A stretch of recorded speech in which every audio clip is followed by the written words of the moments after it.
It was the summer of 2012 and a young LQ was watching TV trying to find something to watch. He was 12 years old and Chelsea had just won the Champions League, but the football season was over.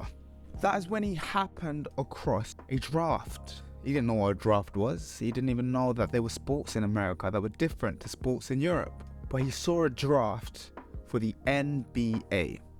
Now in that draft, with the very first pick, the New Orleans Pelicans selected Anthony Davis. Now I didn't know who the New Orleans Pelicans was. I didn't really care. The draft went on until the third overall pick. And with that third overall pick, the Washington Wizards selected Bradley Beal.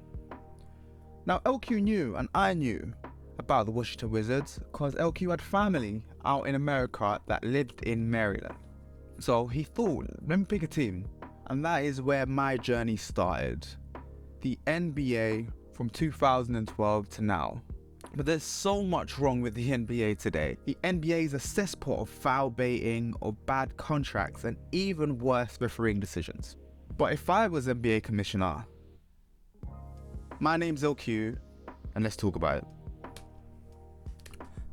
The NBA it's changing quite a bit from what it used to be back in the day where they had superstars to carry it. You know, we started off in an era back in the 60s and 70s where the NBA started dying.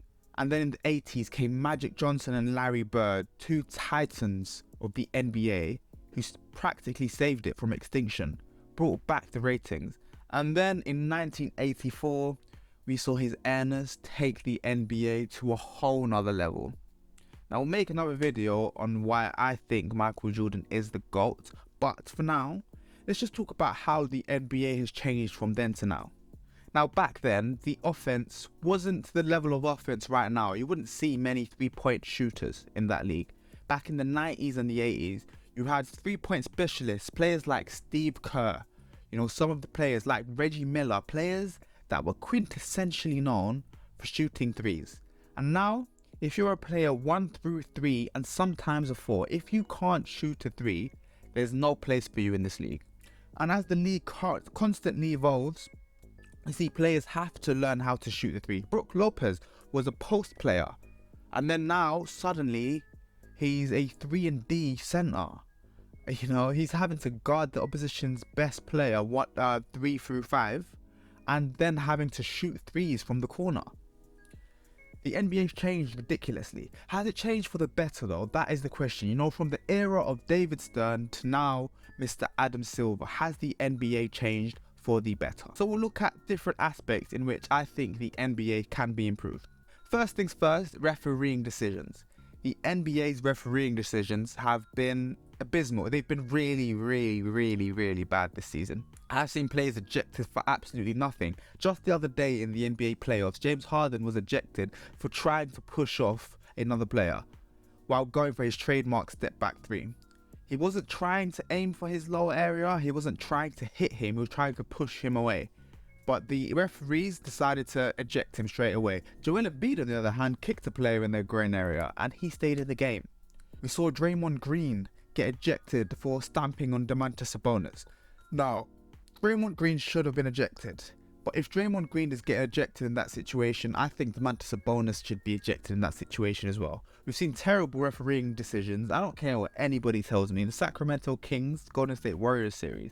The Golden State Warriors have just been, it's as if they're trying to make a point with specific calls on the Golden State Warriors and then not calling it for the Kings. There's no consistency in the officiating right now. And so I think there needs to exist a refereeing committee that hands out, when a player receives a technical, they pay a $16,000 fine. I think that might be a lie.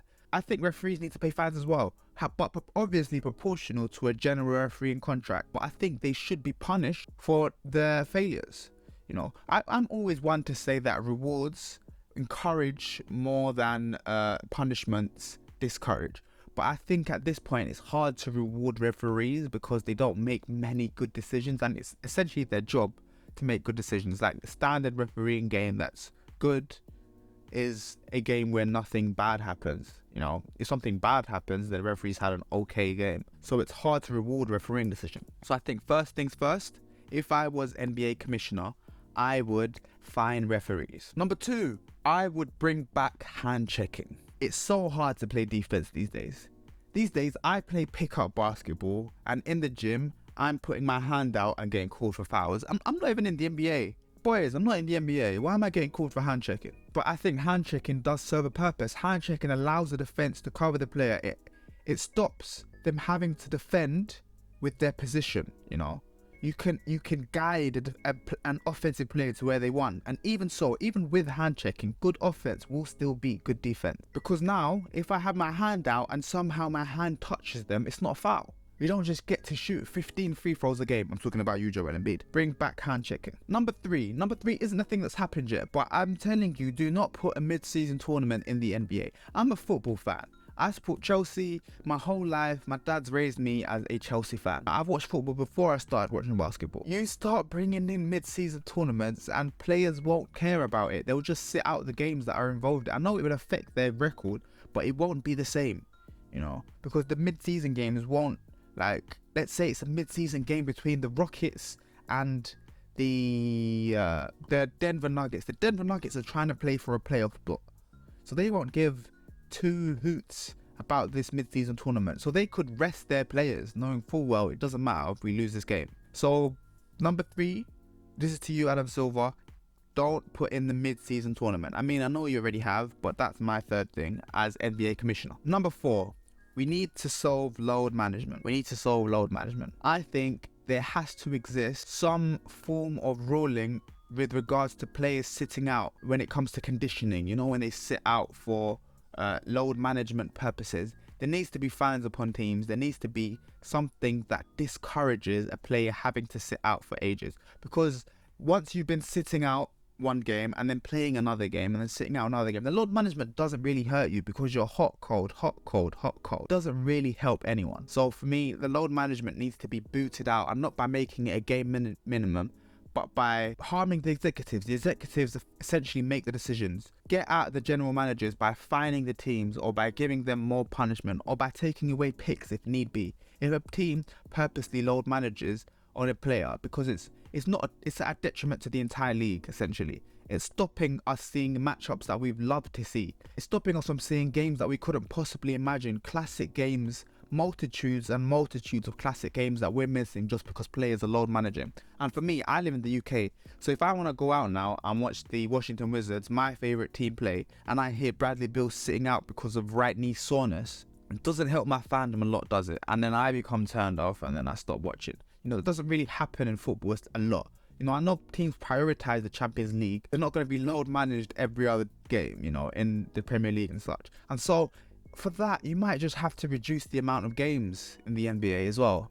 You might have to reduce the amount of games. So number 4, load management, sort it out. Maybe reduce the amount of games in the season. Maybe go to a 72 game season with a bit more of a gap in between games, because there's already 30 teams in the NBA anyway. If we can have less games but make each game a grander prospect, then we're more likely to have those matchups that we want to see. Next, and my final point is going to be, I think there needs to be a discouragement for mediocrity. I feel like there needs to be something to stop teams from being happy in the mediocre zone, whether it be some level of fandom within organization bases. I know in Germany, in football, the teams have to be owned partially by, I think it's 50+1 rule. It has to be at least 51% owned by the fans. I don't think it should be that, but I think they should have some say in terms of the direction of organizations in the NBA. Because for me specifically, as someone who is a Washington Wizards fan, you know, Ted Leonsis, I don't want to speak bad on you, because one day hopefully you give me free tickets, but the level of mediocrity we're currently in, we're not going to escape it, because he expects us to constantly make the playoffs, and if we're constantly 8th seed, we're never going to win a championship. And the fans know what we have to do, everyone knows what we have to do, but for some reason the executive just don't see it, and there needs to be a say in the organisation to be able to have that say. I know we're saying we're going to have player involvement and ownership within teams, but I think it's redundant unless the fans are involved, unless we can see more fan involvement within the NBA. then it's impossible. So those were my suggestions. I will say one more thing. I think we should expand the NBA. 2 more teams, one in the East, one in the West. The team in the East should be the Kansas City Razorbacks. I have no idea what that means. And then obviously we need to have the Las Vegas Diamonds. That sounds like a decent name to me. Or Las Vegas Spades, that works. Those are my 2 teams, one in the East, one in the West. Give us Kansas in Central Division and obviously Las Vegas in the Northwest. But yeah, I've been enjoying the playoffs. Don't know about anybody else. I'm recording this right after the Sixers have swept the Nets, which I know I predicted would go to 6 games, but I did predict the Sixers to win, so I'm still taking credit and I'm taking my dub wherever I can go. So hopefully you've enjoyed that video. Don't forget to like, comment and subscribe. It does help immensely. Make sure you watch the rest of the videos. Make sure you watch my Kobe Bryant documentary. Please subscribe and I'll see you all in a bit. Boom.